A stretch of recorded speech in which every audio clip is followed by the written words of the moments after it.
The sun rose reluctantly over Lagos, its warm hues streaking the sky, promising a new day but carrying the weight of yesterday's battle.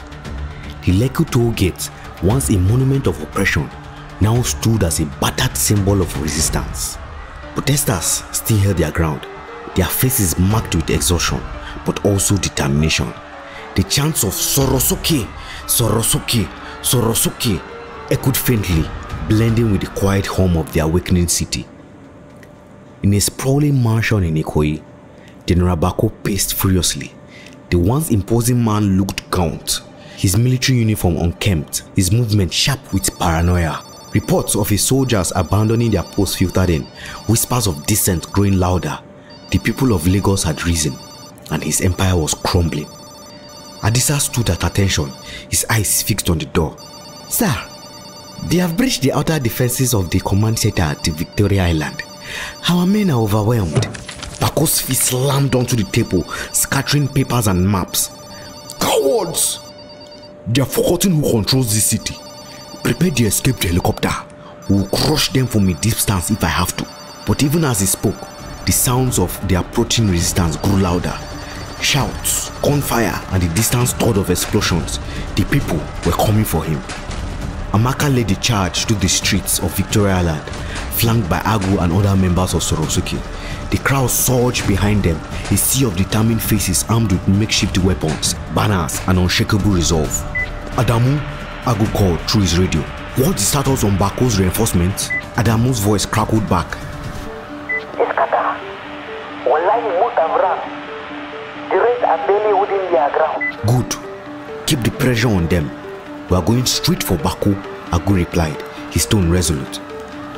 The group moved swiftly, navigating the familiar streets of Lagos, from Eko Hotel roundabout to Falomo Bridge.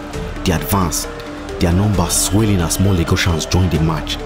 The city was alive with resistance, young men and women barricading streets, elders praying aloud, children watching from balconies, their eyes filled with hope. As Sorosoke breached the gates of Bako's compound, chaos erupted. Soldiers loyal to Bako fired sporadically, but their resistance was half-hearted. Many threw down their arms only to die for a man who had brought so much suffering. Agu moved like a shadow through the compound, his injured ribs forgotten in the adrenaline of the moment. Beside him, Amaka held her ground, her sharp eyes scanning for threat. Together they pushed through the central building where Bako was holed up.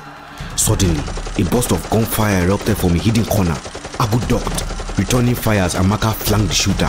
Her shot was precise, silencing the last line of defense. Inside, Bako sat at a large desk, his pistol clutched tightly. His eyes were wild as he faced Agu and Amaka. "So, this is how it ends?" he sneered. "You think killing me will change anything? There will always be another tyrant to take my place." Agu stepped forward, his voice cold. "Maybe, but it won't be you." As the crowd surged into the room, Bako's defiance crumbled. He was dragged from his desk, his shouts drowned out by the chants of the people. They carried him to the gates of his mansion where thousands awaited. Amaka raised her hand, silencing the crowd. This is not about revenge. This is about justice," she said. The people nodded, their anger tempered by her words. Bako's fate was sealed, not by mob violence, but by the weight of the law. He was handed over to the new Transitional Council, a group formed from leaders of the resistance and prominent Lagosians. News of Bako's capture spread like wildfire. His accomplices, those who had enabled his reign of terror, were also arrested. Across Lagos, celebrations broke out. Markets turned into impromptu parties, streets filled with music and dance.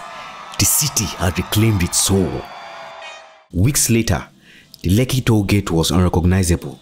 The charred remains of past battles had been replaced with morals and messages of hope. The Nigerian flag flew high, its colors vibrant against the clear sky. Agu and Amaka stood at the edge of the crowd, watching as children played freely. Their laughter is stark contrast to the silence that once hung over the city. "What happens now?" Amaka asked softly. Agu smiled, the lines of exhaustion on his face softened by hope. "We rebuild, not just Lagos, but the whole country.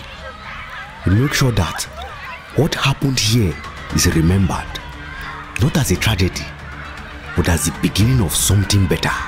Amaka nodded, her hand slipping into his. Together, they turned to face the future, the sounds of a united Lagos echoing behind them. This is Lagos, a city of dreams, of struggles, of triumphs. We have seen darkness, but we have also seen the light that comes when we stand together. This is our story, our legacy, our home. Sorosoke. Sorosoke! Yo, wagwan, wagwan. And this concludes the end of Shadows of Freedom. Thank you so very much for following this story. If you love Shadows of Freedom, please give my channel a like and a subscribe, and watch out for more engaging and enthralling stories with Jesusson. Sorosoke.